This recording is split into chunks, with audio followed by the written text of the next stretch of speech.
Right. Good morning, everybody. Welcome, everybody, for our session for today. I hope you're all well. I realized the other day I didn't introduce myself. However, my name is Eva. I'm glad to see everybody here with us today. And our topic today, which is building resilience through positive community Why you are muted? integration. Am I muted? We can hear you. You're okay. You're okay. Yeah, I can hear you. All right. Mr. Kanina, maybe you need to adjust your volume. Can you hear me? Is your volume okay now? Can you hear me? Yeah. Oh, fantastic. Okay, at least you're with us. Yeah, I was just saying thank you for joining us today. And actually, it's Happy World Health Day today. I don't know how many people knew it's World Health Day today. I just found out on the 7th of April. It's World Health Day today. So a happy health.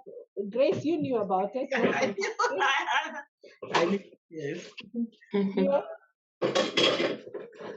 yeah. It's a very. Oh, I'm just gonna meet somebody. It's a very important day. So the theme for this year is actually our planet, our health. And you can all agree we won't be having conversation about how we need to take care of our health, but by first taking care of the planet that we live in, and for us to keep ourselves healthy as humans and the planet healthy. And that brings into our conversation today about our need to build resilience through positive community integration. And you can all agree with me, but by us coming here to have a conversation today, we are having community integration by meeting here together. So I just thought about going through a few definitions. And Cicely, if you're okay, could you bring up the slides for us, please? Okay. So we have building resilience through positive community integration. And I just wanted to just bring in some few definitions on what we talk about when we talk about community integration. So this is an opportunity to live in a community and be valued for one's uniqueness and their abilities like everybody else. And also it means assimilating into that community and being welcoming to the people who are coming into your community. Resilience as well is our ability to bounce back when bad things happen. I mean, and I think this, as we've seen today, being a health world day, we need a lot of this to combat the things that are happening, more diseases, more pollution. We as a community need to be able to build resilience to be able to bounce back. We've got a couple of pictures on here, and it just shows how we need to what do we do in order for us to build resilience through positive community integration. So some of the things is shown on the picture here. And the first picture here, you can see sort of a group gathering or a community meeting where we get our needs listened to and address those needs of a group or a community. The second one shows a tree in there, and it shows do you bend or break? And I think you can all appreciate that life does throw at you different things at different times, which becomes very challenging. And you need resilience for you to be able to bend and not actually break, which is something we'll talk about a bit later. Um, as you can see, there's a group of people as well standing next to each other. It looks sort of on a networking event where you're getting to meet new people. And this is very important. When you're going to a community, introduce yourself to a community, find out what's happening in the community. And this could be in your business environment. The community we're talking about, the people that you integrate in, day out. Is it people at work? Is it people who live next to you? Is it people who you go to places of worship together? Be part of that community, be active, be involved. When you maybe move into a new place, you can see some lovely people doing some gardening out there. I try to imagine maybe they have an allotment or they've come together to help each other, um, to help out in the gardening activity. We also have runners, a way in which you can integrate in your community. I think James Momo was one of a good example of taking part in the marathon last Sunday, which we're very proud to be part of. And it just shows how we need to be part of our community as well. Exercise as well. We've seen a lady there who's doing some workout classes. And also, exercise has been shown to ways in which we can reduce stress because we need to try and make our work, our life easier. And that's the whole essence of actually having community integration to make our life better, to improve where we live, to improve our planet, and essentially improve our health and well being. Teamwork again, be part of a team, work together. And all these things will help us to build resilience, to reduce the stress, and also, but through our positive community integration. Cicely, next slide for me, please. Thank you. So, what does this look like? Positive community integration. So from here, you can see at the core, it's actually about health development, learning, and thriving, which are the things that we should always aspire to be doing in this life, so we can adopt and change to what is happening. So we have improvement, development of skills, habit, and mindsets, integrated support systems, positive development relationships, environment filled with safety and belonging, and rich learning experiences and knowledge development. Thank you for that, Cicely. I think we'll go to the next bit today. So, as we're thinking about creating a healthy planet and a happy health day, I'd like us to think about how we are doing as individual and as a community when we talk about resilience and positive community integration. Today, I have my able helpers, Ravina and Chloe, who are going to take us through the polls. If you're new here to our platform today, we normally have a brief introduction to what we're talking about today, and then we do some polls. So some polls are going to be populated by Ravina and Chloe, which will help us facilitate our conversation today, just to hear what people have to think about the topic that we're doing. So over to you, Ravina and Chloe. Thank you. Morning, everyone. So I'm just going to launch the polls. Okay, that's fine. Let's see. Can you see it now? Yeah. Yeah. Thank you. Amina, do you want to go through the questions then? Yeah, so the first one is how important is it to build resilience to better manage our well-being? And the second question we have is how much do you think positive community integration helps build resilience? So we're just going to give you about maybe 2 to 3 minutes to go through the polls, and then we'll have a discussion. Okay, so the first one, how important is it to build resilience to better manage our well-being? So 90% of you said, no, 9 of you said 90%, and 0 of you said 50%, and 0 of you said 10%. Does anybody want to explain what they said? Oh. My brother,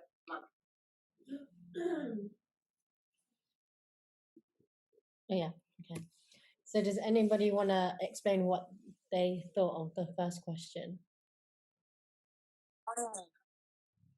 My voice in power?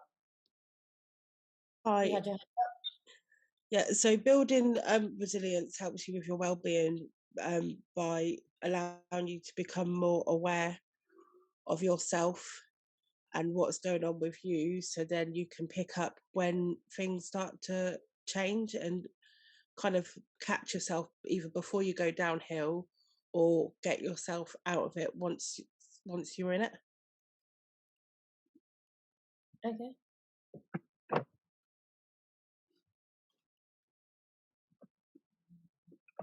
Does anybody explain their first question, which was how important is it to build resilience to better manage our well-being?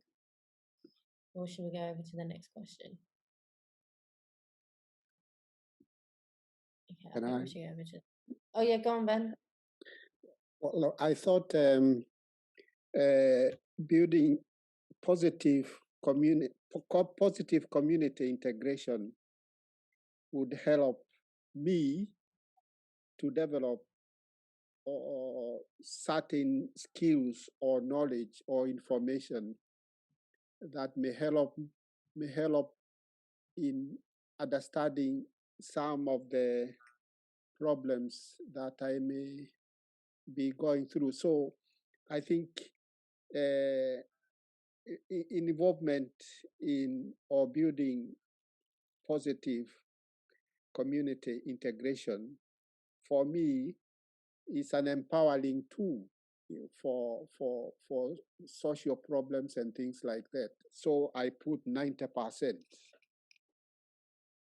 Okay. Okay, Ravina, can I also expand on that? Yeah, you can. Go ahead, Judy. Yeah, we all know resilience is to being able to cope mentally and physically in a crisis.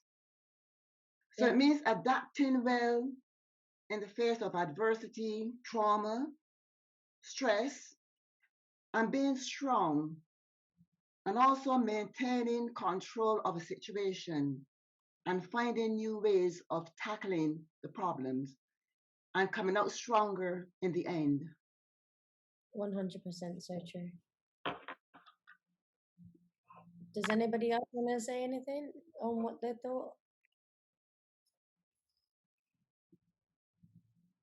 But I think this subject is a bit academic. It's not very straightforward. So I think it is giving us some problem to understand it. So true. Lorraine, you had your hand up. Good morning, everybody, and it's good to be here. I think that if we're building whatever we're building towards, it has to be 100%. We cannot do it half-heartedly, because if I per se was in a program and I come to realize that this thing is going nowhere, it is done in a manner that is not exhibiting positiveness, then I'm afraid I'm not going to be wanting to be there. So building means for me that the thing has to be going in a positive direction. And that's what we're all about. And I agree with what the others say. If it's good, if it seems positive, if it's 100%, then I will enter into that thing wholeheartedly. But if it's haphazard, I don't think anyone will want to. So when we come to building, building means positive. That's all I want to say. Thank you. Thank you, Lorraine. I think that's it for now. Does anybody else want to say anything? Or otherwise, I'm going to pass it to Cicely or Eva. Cicely, you had your hand up. Yes, I just wanted to come in there, and especially in response to Dr. Kanina's point, the academic nature of the conversation. And I like that point because it shows how interested we are in knowing about what needs to keep us well. And yes, you're right, the word integration there, it sounds very mechanical, but actually we are doing it all the time. It's just a question of knowing what it is and what it is that we do. And once we know, or we are aware that what we do every day is integration, I think we'll do it in a more better informed way and with a purpose. And that can only go a long way in reinforcing our well-being. So yes, I like the conversation, and I like that you brought that up, the academic nature of it.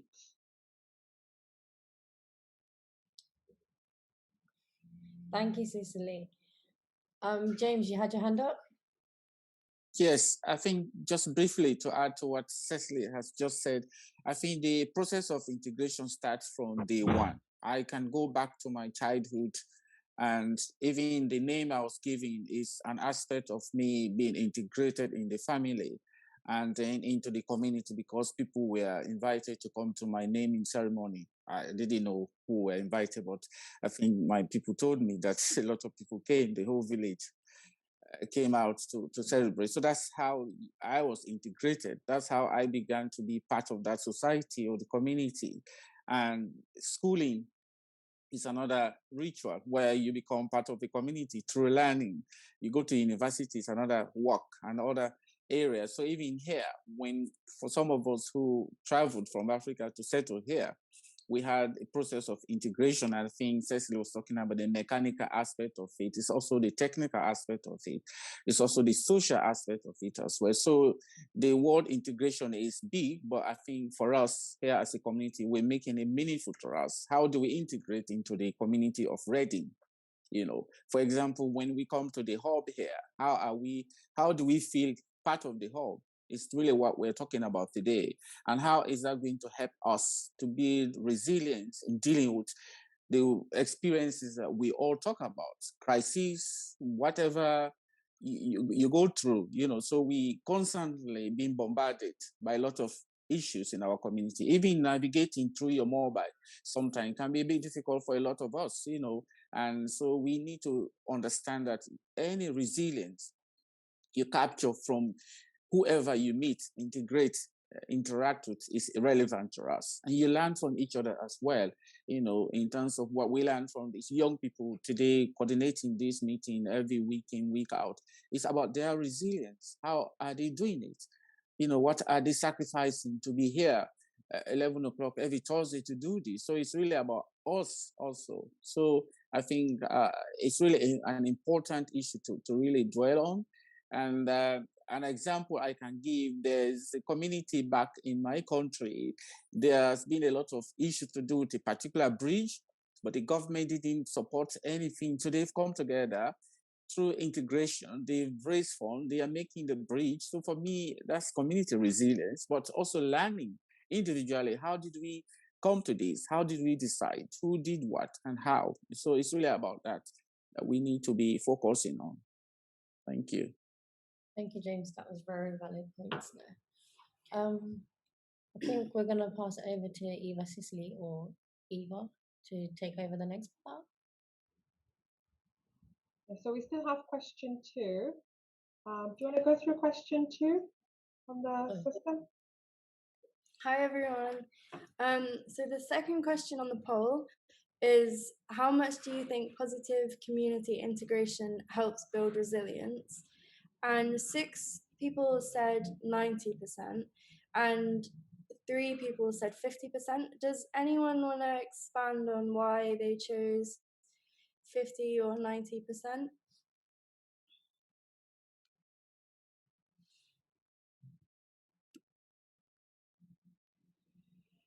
I think especially the 50% is interesting.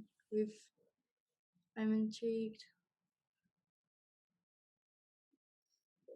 Yeah. Chloe, could you maybe explain the question? I don't really get it. So when we talk about integration within the community, I think it's to do with turning to other people for help. What's the community, and how important I think that is for like building resilience and mental health and well-being. How important is it to turn to people within the community? Oh, okay. Yeah, well done, Chloe. I think, yeah, especially when you're talking about resilience, is the ability to bounce back when something bad happens. How well do you think you can rely on your community, as Chloe just said? I can see Nyasha's hand up. Right. Yeah, so I think it's good to be able to have that support initially, but in the end, when it comes down to it, there's still a certain amount of work that you have to be able to do for yourself. That's, yeah, like it's good to be able to talk to other people, but maybe to be able to seek professional help and put in the work yourself too is important. Yeah, and so knowing that people are there is obviously helpful. Yeah. Especially if you've been able to open up to them in the beginning, so that would obviously start to get the ball rolling. But yeah, in the end, it still comes back to you. Yeah, I agree with that completely. Can I say, you know, we are social beings, isn't it? We are social. We depend upon each other. So the fact that, you know, there's a support there is reassuring. You know, it's very reassuring. And we depend upon each other. You know, we learn from each other. We got different experiences. By sharing them, you don't know, you know, what you'll be doing to the other person. So I said 90%. We need each other. Mm-hmm. We grow in the community by interacting with each other. Yes, we are all different. We got different knowledge and experience, and by coming together, we share them and we build each other. So I think that's why I said 90%. Mm-hmm. If you watch the program Simpler Life on TV recently, they finished yesterday, and people from the cities and all that, they they they they, they gathered and they went to the farm and they did all these simple things, and they came out well because they forgot about their anxieties were addressed, and they came out positive. So we need each other. We run isolated lives, but we need to get together and support. Just like I have gained from these Zoom meetings over the past 2 years, we need each other and learn from each other, share our experiences. That's me. So I said it's 90%.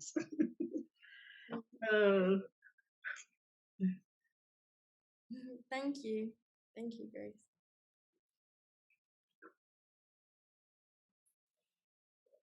Okay, so we move on to the next.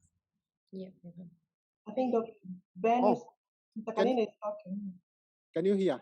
Oh, hi. Yeah, we can hear you now. All right. I said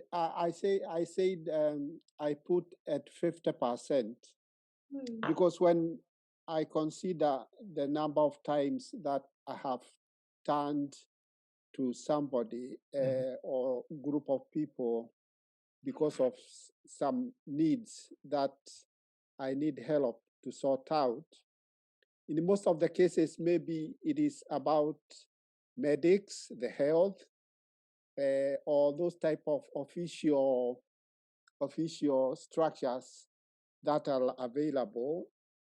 And few times I have had a problem, and I think I turn to people. Sometimes I do it at the family level and as individual, and few times turn to professionals or social activities when as group we need to help one another because of an event that has occurred.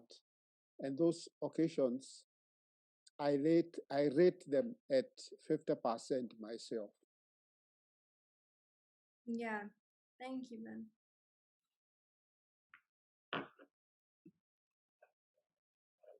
It'll be interesting to hear more about that, Ben. Is it because 50% because you think it's from the help that you get, or it's the connection is only it only reaches 50% of your expectation, or 50% of the integration of the community that you have? Maybe I have not understood what the question is actually looking for. And it is because of that mixture. Because according to me, I understand the question like it is asking me, how much do I turn to others or to social structures for help in some problems or some things that I may be going through for the well-being.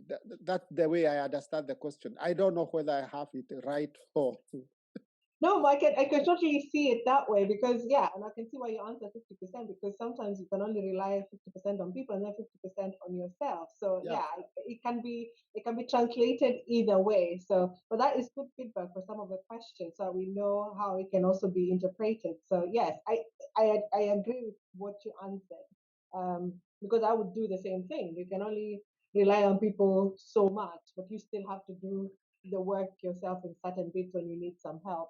I can see Cicely is up, is here to gain in some more insights on the question. Yeah, and really the more insight is that there is no right or wrong answer, which is why it is a conversation. That level of interaction really helps us realize there is much more out there that we don't know. Or, for example, the way you have looked at that question, I may not have thought about it until you have said it. So really, there is no right or wrong question, but that level of interaction is what we want. Thank you for that, Cicely. Yeah, thank you for sharing that on our polls today. I don't know whether anybody else had anything else to say. Thank you, Ravina and Chloe, for taking us through that. Good session of the polls. So, closer, I do believe we have some new visitors here. Please, you can put your hand up and say if you would like to introduce yourself. It's nice, and you're welcome to this, our forum, which we normally have every Thursday. As part of our community integration, to have issues discussed, listen to our community, and implement some strategies based on what we talk about. Feel free to raise up your hand or send me a message. My name's Eva, and then I can introduce you on the polls. I do believe we have Mark Dippen from Recovery College. Hello. I'm sorry if I mispronounced your surname, but yeah, please do let us know something about yourself and what activities you have coming up for Recovery College. Thank you. Brilliant, Eva. No, that was perfect. You got it spot on there. Thank you. And may I say, so my name's Mark Dibben. I'm a peer recovery worker at Campus Recovery College. And we have basically a number of mental health and social wellbeing groups at Campus Recovery College. But firstly, may I say, I'm a peer recovery worker, so many of us at Campus are people with lived experience of mental health challenges. And I joined Campus in 2014, and the recovery worker at the time was Cecily Maranki, who's here today. So for me personally, it's a lovely journey. I was in quite a few hospitals in London, Southampton, and Reading, and I joined.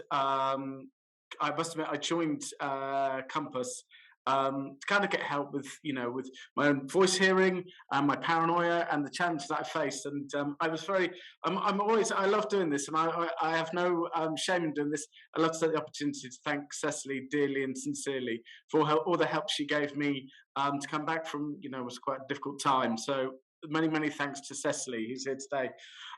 So Campus have a number of social wellbeing groups and mental health groups. We have what we do is it's rather more a sort of a case of we have a professional and a member of staff with lived experience. So we occupy the main sort of factors in mental health: anxiety, stress, depression.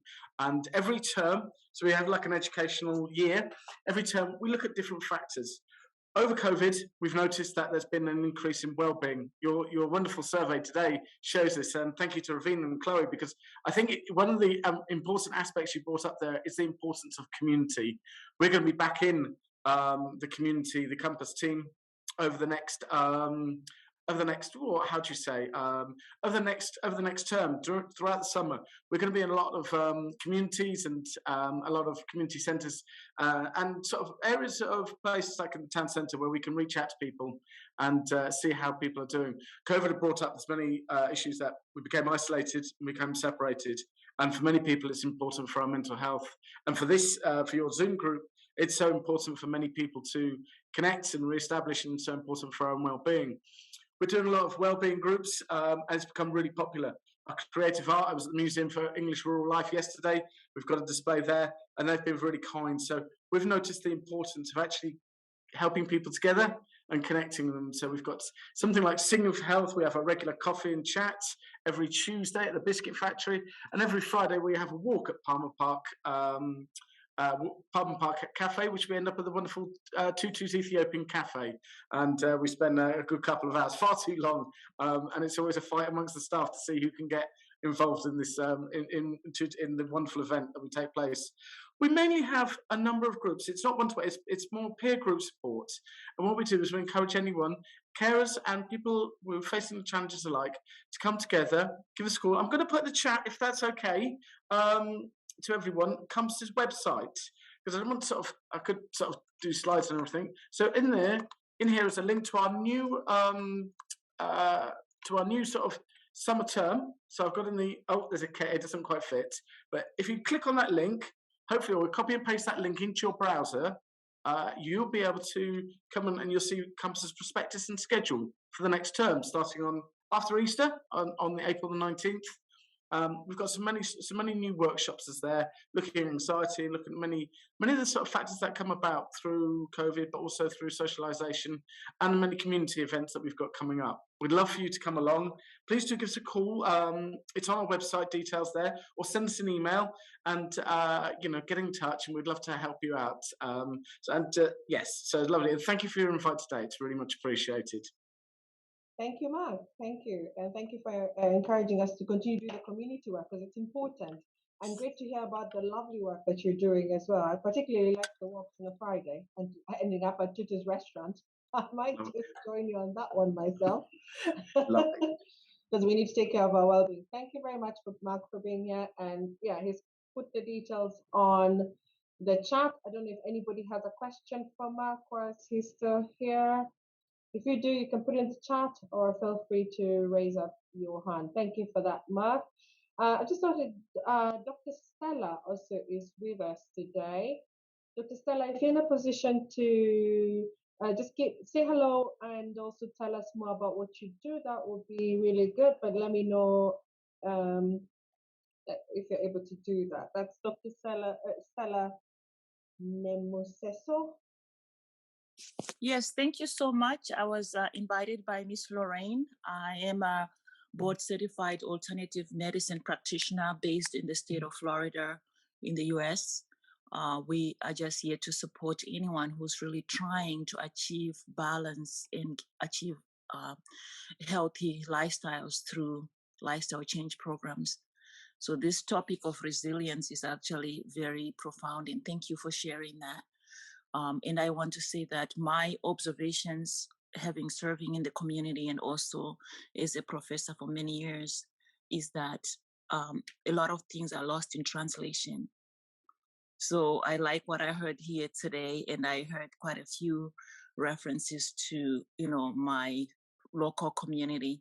And so when it comes to community level, there's a lot of lost messages. So we specialize in diabetes prevention and self-management, which is pretty much weight loss. So we have curriculums for that to help people realize that there's a relationship between food and how we live and the diseases we suffer from. As you all know, COVID is affecting a lot of people with diabetes, heart disease, high blood pressure, and high cholesterol. So those are the services we offer, and we very passionate to help Christians connect health with the biblical principles as well. So I run a free session on Saturdays on the Body Temple via Zoom and via YouTube as well.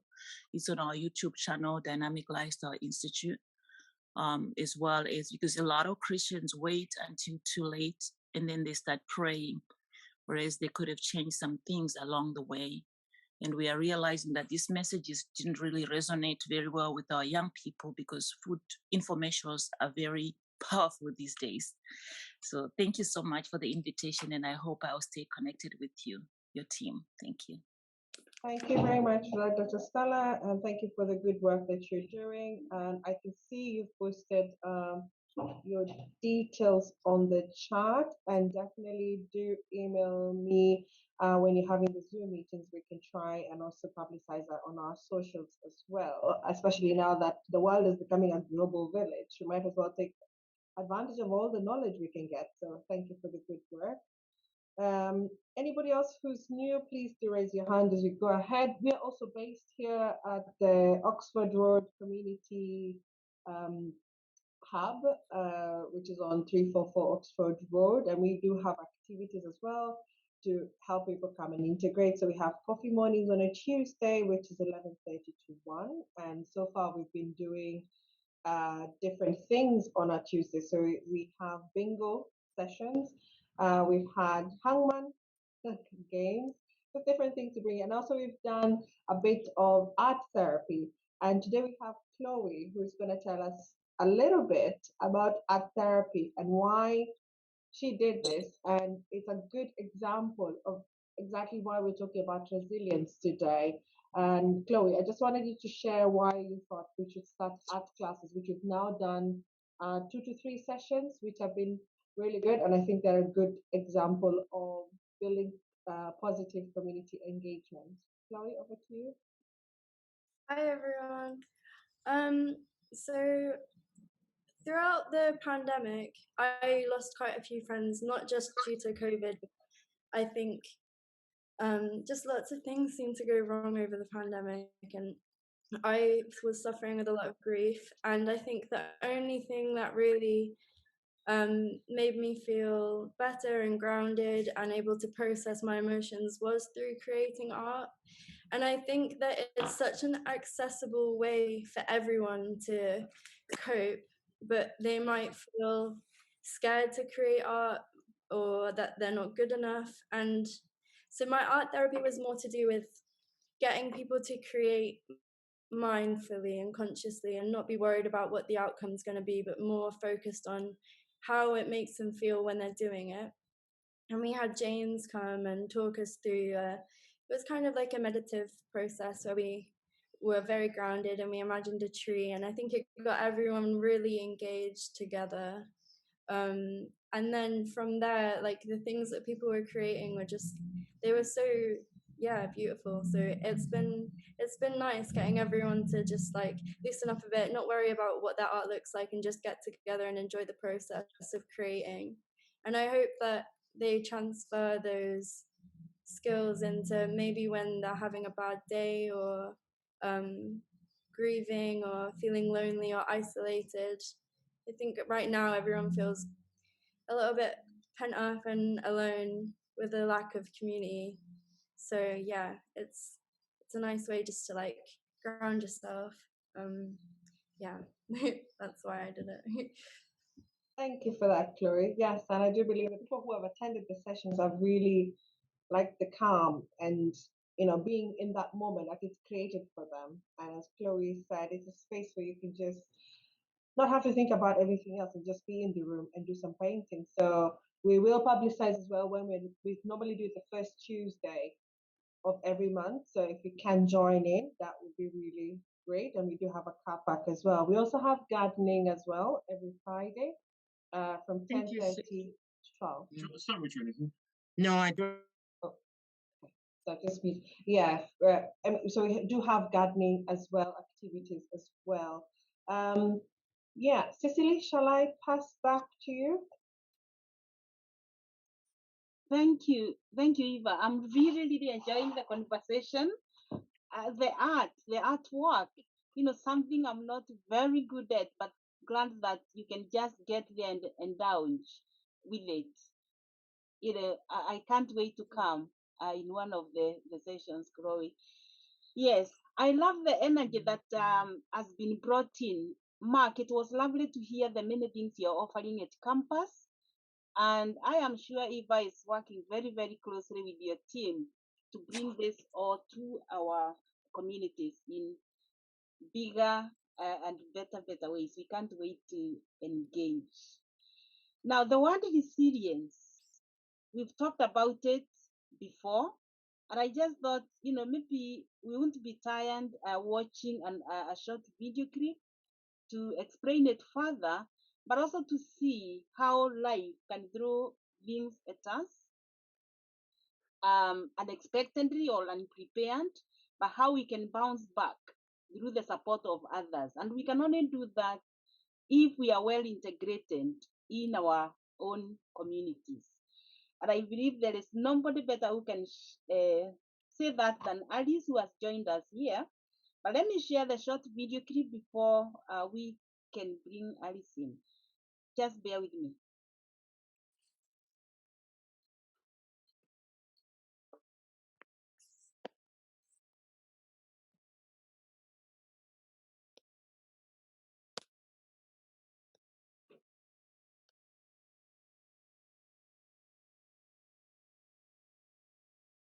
In your life. Maybe you had a problem at school or work or with your partner. Maybe you were in your life. Maybe you had a problem at school or work or with your partner. Maybe you were under a lot of financial stress. Did you find it hard to get through this time? What helped you to move forward? Being able to work through life's challenges in a positive way is called being resilient. Resilience is about being able to cope through challenging times and recover afterwards.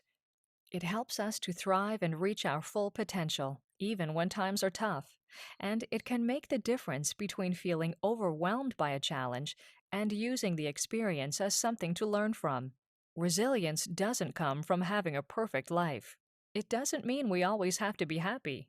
In fact, it's normal to feel sad or angry during tough situations. Resilience is more about how we move forward through the challenges and deal with them successfully. Sounds like a good thing, right? It is.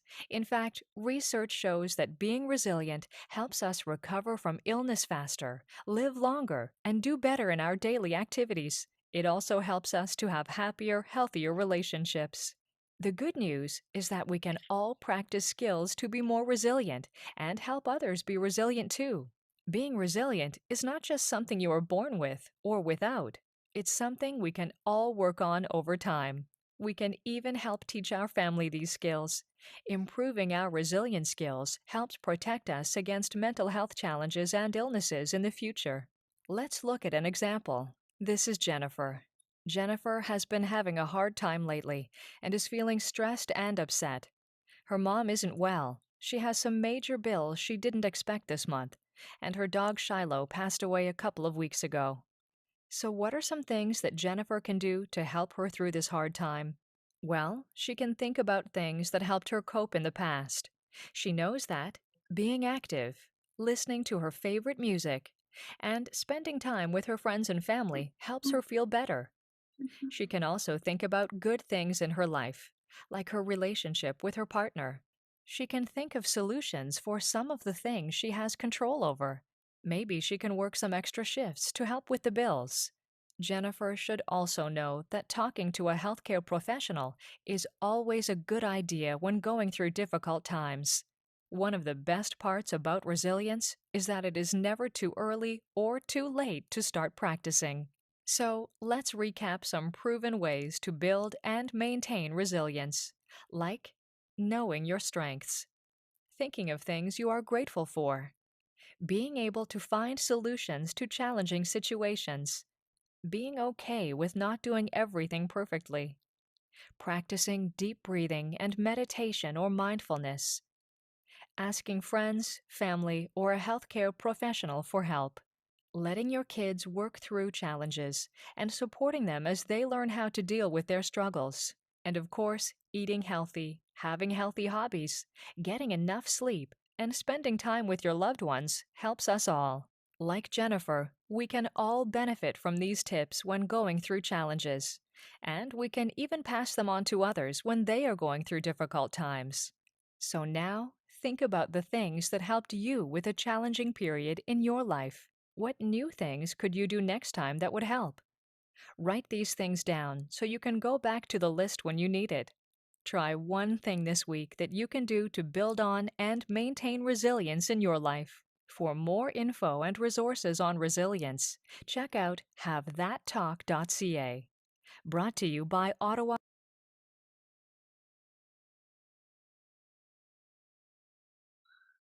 Now, okay,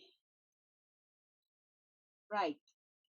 What do you think of that video clips or what you have heard?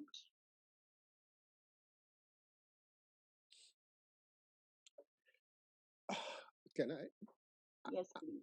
I think it is a summary of all things that one can do in order to make our lives better.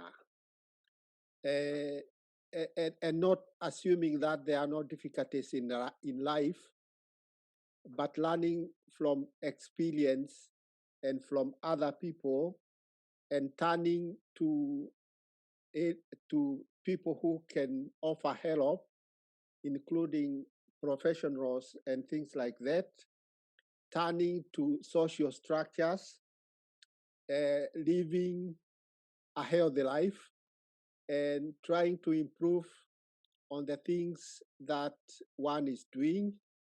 So I think it is a wholesome of things that can actually help one to meander through the difficulties of life and manage life as it comes.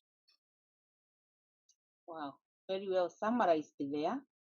And really, touches on all most of the conversations we have had here. And thinking about the poll, the two questions that we explored in the beginning, it clearly shows the need to 100% integrate, not just 90%. We put 90% because we know there are people who don't really buy into it, and we didn't put 0% because we know we all know we have a level of understanding of the importance of integration. And really, those two questions speaks or a response to the video clip that we have watched there and what Dr. Kanina has nicely summarized on. But let's hear what others think about that short video clip. Okay, Cicely, can I speak? Yes, please, Judy. Yeah. Right. Can I say that I'm here to be like an encourager to anyone who has gone through or is going through challenges. And we've all got it within ourselves to be resilient. For me, on a personal basis, I have gone through for the last 2 years from 2020 up until now, such challenges that if I didn't build a resistance or resilience, I would have gone under. I lost 2 brothers. I've lost a sister-in-law, and my husband is fighting. He's had big surgery for voice box cancer. And at times it was very overwhelming. And it was like as if I was going through a very dark tunnel and I could see no way out. But because I had this faith and support, and I know because of God's grace and mercy has what's got me through it.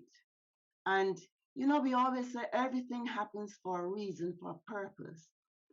And I can truly say that I am now at the entrance, the exit of that dark tunnel. I can see more light. I feel stronger. And I believe that God has things have happened for a reason. And for me, it's like I've become now the inspiration and the encourager for my family and friends who are now going through great challenges.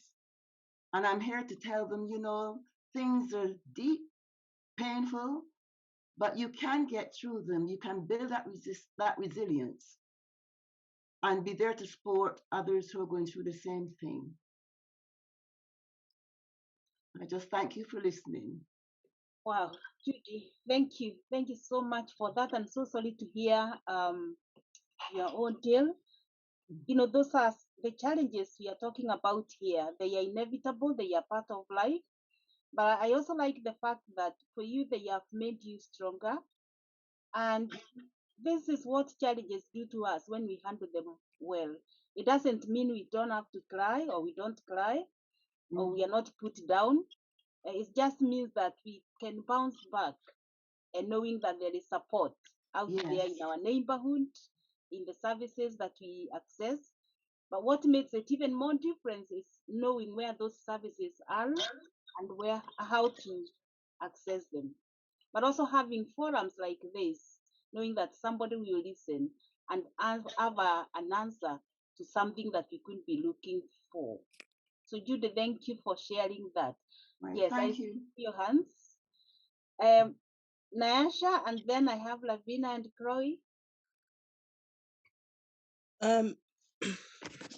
Yeah, I think that you can have a level of resilience without even really knowing that you have it.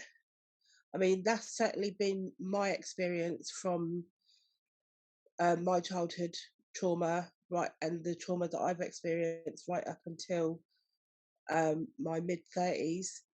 And, a lot of therapy work I've had, there's not one therapist I've seen that hasn't asked me, how have I made it this far without being the typical textbook cases that they would usually come across.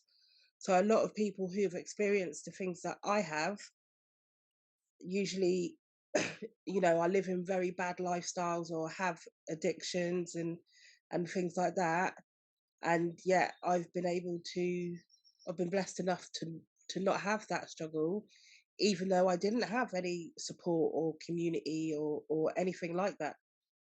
And as you know, as part of my healing process, I've had to disconnect from so many people, because when toxic things are your life, that's all you're in and that's all you draw close to you. So now to be healed has meant I've had to let go of all of that and a lot more. Wow, Nyasha, thank you so much. And I'm glad that you've gone through all that, and now come back to the community wanting to support others, which is a great way to heal. But also being reflective in what you've gone through, has gone a long way in getting you to where you are now.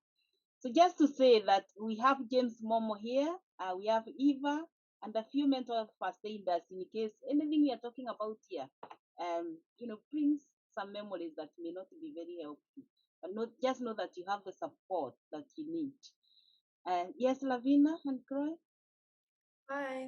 I was just thinking how often when I'm having like quite a low period, sometimes I find it difficult to find the line between like whether I'm giving myself a rest and a break or whether I'm perpetuating the issue by taking too much time off and like um, maybe wallowing a little bit. And I don't like to use that word, but it's like sometimes you do need to feel that resilience and know and tune in with what makes you feel better. And sometimes it's like it doesn't feel good at the time, but you get up, you get going, and you do the things that make you feel better in the long term. And I think at the time it can be really difficult to know whether you're making it easier for yourself or making it harder for yourself. So I do think often tuning in and understanding what helps you personally rather than what might make other people feel better might not be the same for you. And I think it's just very important to like tune in with yourself and just know that you are looking after yourself in the most I don't know, the best way possible. Wow, I love that. I love that because that is the message that Recovery College teaches out there, and what we are talking about here, getting into tune with yourself, because what helps somebody else may not be the same thing that will help you. And that understanding is very, very important because it saves you from getting stressed that you're not getting better for doing something that somebody else is doing. It's about finding your own way of keeping well. So, yeah, Recovery College is here with us, knowing where they are and also how to access them goes a long way. Yeah, a few hands up. I see Rachel and James' hand was up at some point, but I also see Alice with us, posting a few things important to us. You come in at some point, Alice, if that will be okay. But Rachel, over to you. Thank you very much, Cecily. And thank you, everybody. I just want to say how much sometimes we feel overwhelmed of the situation, sometimes which we are in. You might be in a very, very high situation, like there's nothing which is going wrong anywhere. You're just happy. And there's sometimes you can go down the hill and you feel like, oh, what do I do? And that is why you need your friends near you. You need your community near you. You need your family near you to cry to, because it might be for a while. It can be just for a little period, but it might take a long time. But if you don't have a friend near you, you don't have anybody near you, that's when you feel like you're gonna go mental. And that's why we are there for one another. We are our brothers' keepers. I remember when there is a time I used to feel so down because of the situation I was going through. And I just wanted to travel. I just wanted to go. I just wanted to be somewhere where I can feel happy. Like I I can see somebody who can understand me. And some people, they were judging me. Why does this woman keep coming here? Why does she keep traveling this way? Why is she there now? But she was there the last week. Now she is this side this week. But you don't know what people are going through. And when you see people doing something, do not judge, because you don't know their reason. That's why maybe they are fighting their joy. That's why they are fighting their comfort zone to make things better. And they are not going to last like that forever. So I think when you have a community of friends, like now we come here and talk about different things and we build up one another. We are now not just coming. Anything that we do here in this Zoom, it helps each one of us in different ways.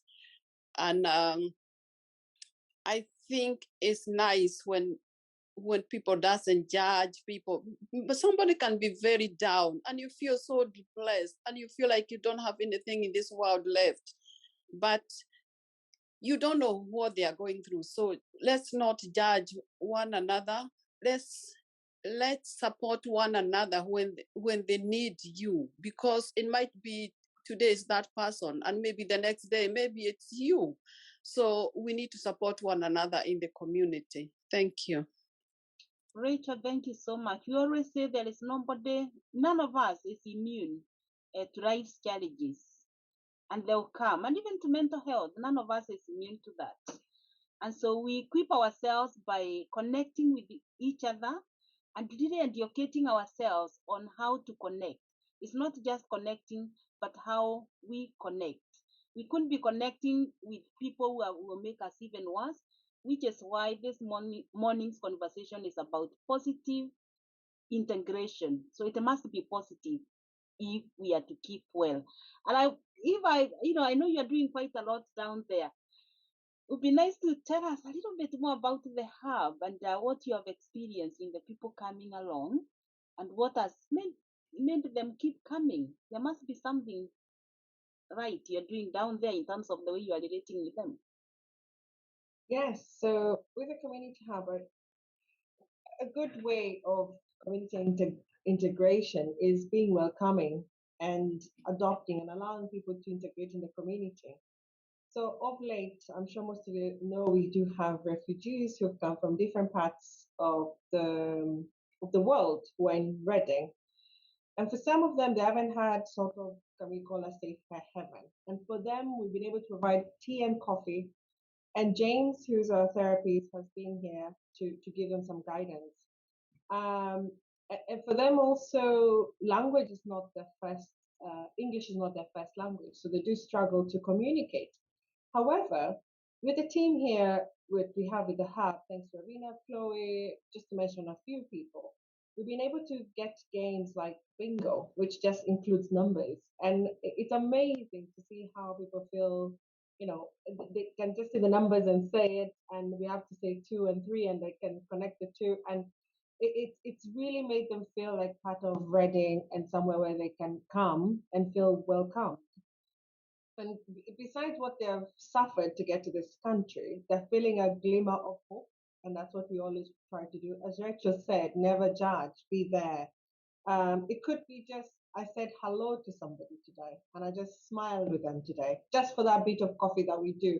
So I'd say, don't be active in your community. Try and come out, because you never know. And lots of people coming to share their stories. It empowers somebody else. And that's why we keep doing this. Gardening, I think we talked about gardening the other day. And one of the factors that we learned is when you touch soil, it has some good microbes and something that makes you feel good. And I realized this is why children love touching soil. But again, we've had a few people who've come in to help with our gardening bits, which we do every Friday, which has been really good. And it's in the small things, as we said, that make a huge difference. Sometimes we think to make a huge difference, we have to do, we have to move mountains and magnitudes. But it's in the small things that we do every day to make people feel accepted and part of something. And this is why we run these conversations. Again, Thursday conversations, as Rachel rightfully put it. I think we've tried to, we're thinking of moving it to physical, and everybody said no, but we're all from so many different locations. Look at Dr. Stella, who's been able to join us from all the way from the US. Rachel, I'm sure, also doesn't live locally to Reading, which is with Grace as well, just to mention a few people. But having this platform has enabled people to have positive integration and have positive and good conversations today. Again, Recovery College are here, which we work closely with. So just to mention a few, but there's lots of good work happening here at the Community Hub. Thank you, Cicely. Fantastic, Eva. There, and I'm also aware that most of you at the hub, you are mental health first aiders, not just the mental health first aid England, but also the culturally tailored one, which makes it even more relevant to the number of people, to the different people you are engaging with there. And yes, it's all about not judging, it's all about accommodating, and it's all about acknowledging the fact that you could be the one. Yeah, it's all about knowing you are not immune to life's challenges somebody else is going through. Yeah, Alice, are you in a position to come in and have your contribution in this? Oh, fantastic, good. Oh, I love your background, the lavender. That's the jacaranda trees, yeah. Oh, Thank jacaranda, you. yes. Yeah. I just I've posted these two things in there because I just wanted to look at generational things that happen within families, which also is how we find resilience and all that. These things I was sent by young people, my daughter's children, at a certain point when I really needed it, sometime last year when I was going through the election, to say when you're walking around, listen to this. And for me, I thought, oh, okay, there is the music again for young people. But I opened up my mind because I've been working a lot with young people, and I listened to especially Londrell. The way he talks about meditation, about his life story as a young person, and how it also can relate to me as we are from a different generation with my children, but just for us as adults also to open our mind to things that young people are finding to help themselves to find that resilience by listening to podcasts, by doing other things that are different, and also us to listen to those things and learn from those things. And also we might find that it helps us, both of us, the two of us, if it's in a family, to learn something. Meditation is one of those things that are very important in general through resilience. I found that very helpful when I had breast cancer and being alone, as alone in this world when you move into a new country. And at that time, my children were young, and 5 years of that was quite difficult. You get paralyzed, and I wouldn't have done it if I didn't have organizations that I had really immersed myself into, like Amnesty International, Reading Refugee Support Group, and other community groups in Reading who used to bring food and help and go shopping and do other things, take me to hospital. So it is about finding a space where you are nurtured more than anything else. I think Eve has talked about refugees. There's a research that we are doing at the university on Oxford Road.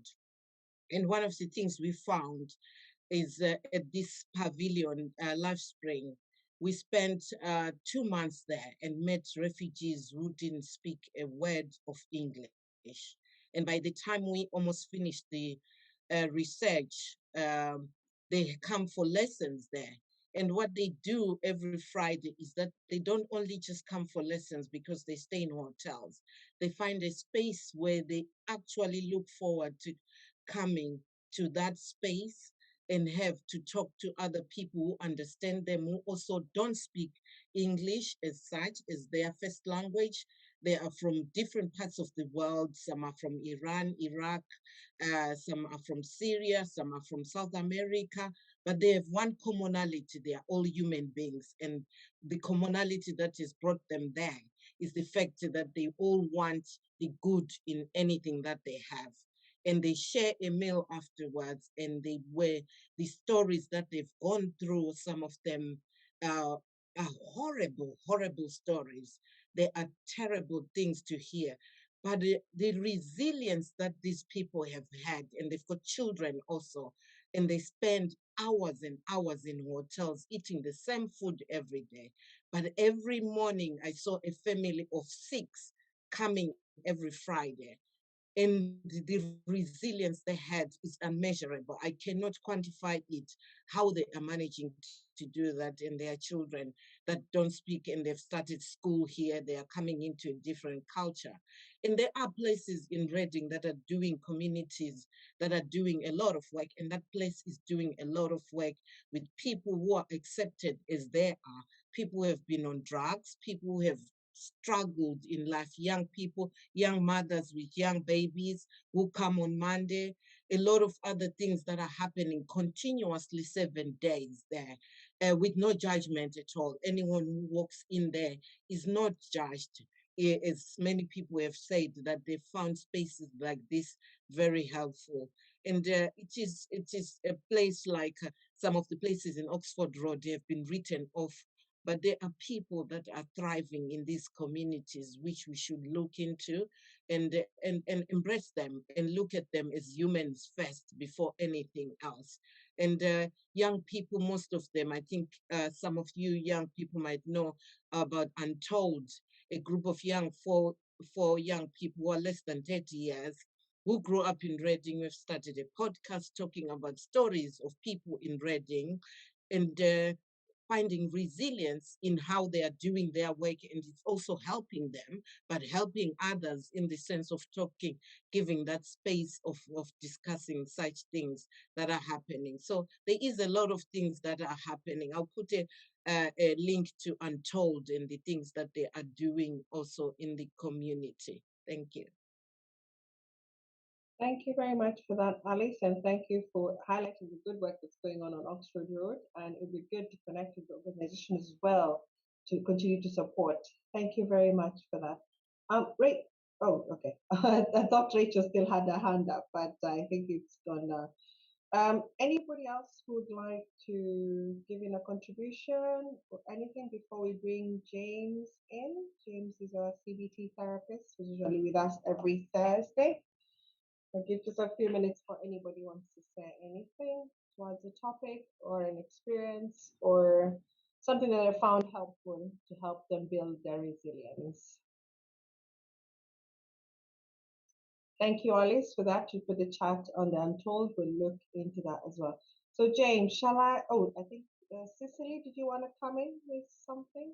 Yeah, it's just that I've noticed that Natasha has put a statement there about writing. And yes, that is undeniable. We know how much writing helps in keeping well. It's quite therapeutic in itself. And there are few people who have done that here. And I'm sure, given the time, they will talk about the importance of writing and how that made them feel better or manage whatever challenges they might have been going through. Now, that reminds me that once a month we have the Added Value Book Forum, and it's all about the need and the power of reading and writing in keeping us well. So if you can engage with that, Eva will be sending the link as usual. If you have not tried it before, come in and see, and perhaps then share what that experience was like. I just thought I'd bring that in because I know Nyasha has done a bit of writing, and Chuck, who is not here with us too, is doing a lot of writing, and very soon they hope or they plan to bring that in the hub to be part of the resource that we can be tapping into. Thank you. Thank you for that, Cicely. So, James, I think it's your time now. Thank you. Yes, good afternoon, Eva, and good afternoon, everybody, and all our wonderful experts or our local champions, including our own counselor, Alice. We really want to thank you all for your regular checking in with us and building our resilience with information. I think one of the most commonly used words this morning and part of this afternoon is resilience. But when I look at the percentage from my own calculation here, I think judgmentality or being judged came second. And I would like to really build on top of that. What I've been looking at really is about how often we judge ourselves before people judge us. And when we are in any crisis, the first thing that comes to mind, oh, this is going to be difficult, because there's something we call problem orientation. How do we perceive problems? It's very different from person to person, community to community. Some people might see problem as opportunity. Some might see problem as dangerous, difficult, unsolvable. Oh, this is going to overcome me. So it's really important to look at that as well. That's where your own self-judgment become very important. Because if you're not judging yourself, it'll be really difficult for you to see any route or any way out. And from all what people have said this afternoon, there's a need for them to search in themselves. That what do I have as a strength? Even the clip that Cecily put up, there was something about your own strength. How do we identify that strongness or strength in us? Sometimes we tend to forget it, and that's where the judgment becomes that I have failed, I have missed the point. Oh, I can't do this. It's too much for me. It's too difficult for me. It's shameful for me to be in a crisis like this. So we need to look at how we try to underpin that and maybe minimize the way we judge ourselves. And when we look at others, because there's also something to do with being judged, is sometimes it's really as a result of lack of information. And some of the things that integration can do, whether it's family integration, is communication. How do you communicate? When do you communicate? Do you talk at dinner time? Do you talk at crisis point? Do you come in together? I think that's really quite important. If you take that out of the family circle, maybe in your society, there are a lot of communication activities. For example, Sunday when I was doing the race, it wasn't just about verbal communication, but the language, the body language I saw. People were really happy, and you can tell that they were happy. So it's really about how we feel that way as well. And the next thing really is spirituality. Spirituality can be divided into two components: the religious component and also something you believe in. Because there are a lot of people who are not Christian, they are not Muslim, but they believe in something. They believe in nature, for example. They believe in kindness, for example. So that can also be termed as spirituality. So we need to have that aspect in our lives, and we need to be able to understand how to get involved, in those kind of activities in our communities. And when we look at vocational activities, it's really about things that we belong to, do together. And even coming to the well-being hub is another area where we can actually identify our talents. And then when Chloe was talking about her, that's kind of the interest, something prompted her to do that. And Ravina last week, when she was talking about bingo, any games like that, it was also around how can I help this group to interact. So if bingo can bring us together and communicate at any level, even though we don't speak the same language, I think that was, for me, was something completely we can admire and try to advise on and also multiply. And the other aspect really is around developing life skills. And Alice was talking about where refugees don't have the appropriate language to communicate, to interact. But we here, in terms of what Eva and I and the other young people been doing, we have a lot of refugees coming here. They speak Arabic, they don't speak English fluently, but we communicate, we talk, we know there's a lot of non-verbal communication. They feel happy. I see in their faces now, before now, when we first started dealing with them or interacting with them, they were so sad, so withdrawn. They didn't have any, you can tell that they have hope. You can tell that they are optimistic. You can tell that they are probably happy from the inside because they smile, they are happy to come and participate. They sit here throughout the time frame and they chat with people and even chat among themselves as well, people who didn't know each other. And to find out that there are other people like us who are going through the same problem, that is also can help people to feel a bit relieved that I'm not the only person struggling here. Look at these other people also. And among us, we've been able to tell stories to educate them that, look, I started this way. I'm here today not because there's any other thing that happened. It's because I was able to integrate. And these were the services that helped me to integrate. So it's really important to bear all of this in mind. And it's also the important aspect of all of this is how do we participate in community arrangements. So we have a lot of services, and it's really good that we are able to bridge the gap because there's so many services doing basically similar activities, but they don't know each other. And some of the website that we will save this afternoon, perhaps either we make use of those things so that we know where do we share resources and how do we help each other. So even visitation might be an important thing for us to visit other people and people to visit us. So we really want to reach out to the people we need to reach out, and we want to do that effectively. And another thing, integration or interacting or being part of a community can actually enhance is your independence. Because the more you acquire skills, whether it's to do with technical skills or knowledge or any other form of technique to deal with your life, it's really trying to increase your independence. And that's really what the Wellbeing Hub is actually trying to fulfill.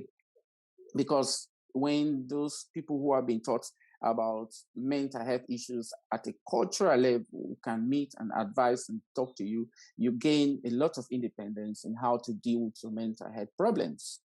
And another thing really is about how our interdependence is also enhanced. We can see how interdependence on this forum has helped us. And I think in the beginning, Grace was saying, I have enjoyed coming here for the last 2 years. That is how we have interdependence. You know, we depend on us, depend on the forum, and we have created this kind of cohabitation, if you like, you know, which is very effective, very meaningful, very realistic. It's us, very authentic. This is us. You know, there's nothing we put on here. It's not a show. This is realistic. It's happening. Otherwise, people will not be coming to it. And in addition to that, also, we look at the quality of our life. I have noticed in myself an increased health, increased happiness, increased community awareness, and all of those things. Maybe it's the same goes to Eva, Cecily, and all of you, because that's what I have experienced. So it's really about the quality of our life. What makes it a quality of life is depend on all of us. Some people might say, maybe I have a good job. Some people might say, I have a lovely family. Some people might say, maybe I have a Mercedes car. You know, so it really depends on what you appreciate. You know, so we don't have any one way of describing the quality of your life. Some people might even say just waking up in the morning to make a cup of coffee is really enhancing the quality of my life. So we need to understand all of these things. And if I really came up with something about young people, when we see young kids, maybe in the African context, playing out in the mud, playing with dirt, and we think it's just rubbish. They are not really gaining, but the benefit is so huge because in that soil, you have iron. And when people talk about vitamins or iron to strengthen your body, your immune system, that's where kids really gain immunity. So really being in that farming world, I know I developed a lot of immunity, you know, in my early ages, you know, so it's important to focus on gardening where possible. Maybe you might say, oh, I don't have a garden, but you can have a pot of flower in your sitting room, whether one or two. So it's possible, you know. So we really need to look at some of these things that are declining in our life and how we can re-engage them. And let's look within ourselves. What hobbies? That's going to be the message you can go with. What hobbies have you stopped doing? Look into yourself. What hobbies do I have? What are my skills? What skills do I have? If I'm able to sing, when last did you sing? If you can dance, when last did you dance? If you can knit, when last did you knit? Crochet, when last did you do that? Or if you can really reach out to people, take a running or walking and everything. So it's really important for us to look at some of the things that we have minimized because of one thing or the other. Because sometimes crisis can overwhelm us, but we can allow it to happen. And we saw in that clip that we're not really aiming at the sky because we can't reach the sky, but we can see the sky. And that could be our guiding star. Look, I want to reach there, but let's start bit by bit. And don't beat yourself down. Don't judge yourself if you fail. Why not? If not, why not? And what is so bad about failing? The only thing that is bad about failing when you don't use that failing to build your character. But if you're going to build that failure as a character building for you, for me, is huge and is a big advantage to have. So let's really look into how often do we judge ourselves before we look at how other people are judging us. Because when people judge us, we don't have control over that. What we have control over is how do we interpret that judgment. If we use that judgment, that, oh, that's true, what they are saying is true, then we're being defeated by ourselves. So whenever you've been judged, if you know you've been judged, try to really try to find the evidence that you are rubbish, you're not good enough. And be good enough. You're not perfect, but good enough. And finally, I want us to go away today with these two things. Try to accept your flaws with grace. Try to accept your flaws with love. Because sometimes we are so hard on ourselves in any crisis, in any situation, so much that we sometimes do things that don't really think of anything positive. So those two things for me is important. Accept your flaws with grace, accept your flaws with love. So on that note, I would like to say thank you very much. And I want to thank you all for your spirit of support, which actually helped me complete the race on Sunday. There were times when I said, maybe I can give up. But when I thought about all of your wishes, I said, this is going to be the energy. And indeed, that was the energy that helped me to finish the race. Thank you so much and have a lovely week. Thank you, James, for that. Thank you very much, everybody. And yeah, I like that. Embrace your flaws with grace and with love. So I like that. And I think that'll be a take home today. Just as we finish, we've had our gender-based violence training, which was done in March. We're going to have another one coming up to create champions and ambassadors in our communities. So watch out for that. Apart from that, I want to wish you a good, happy World Health Day today. Remember, it's our planet and our health. So take care of yourselves, and we shall see you on Thursday. Thank you. Bye-bye. Thank you, everybody. Everybody, bye, bye, Thank bye. you, everybody. Bye. Bye. Bye. Thank you, Bye. James. Bye. Thank you. Bye, Grace. Bye.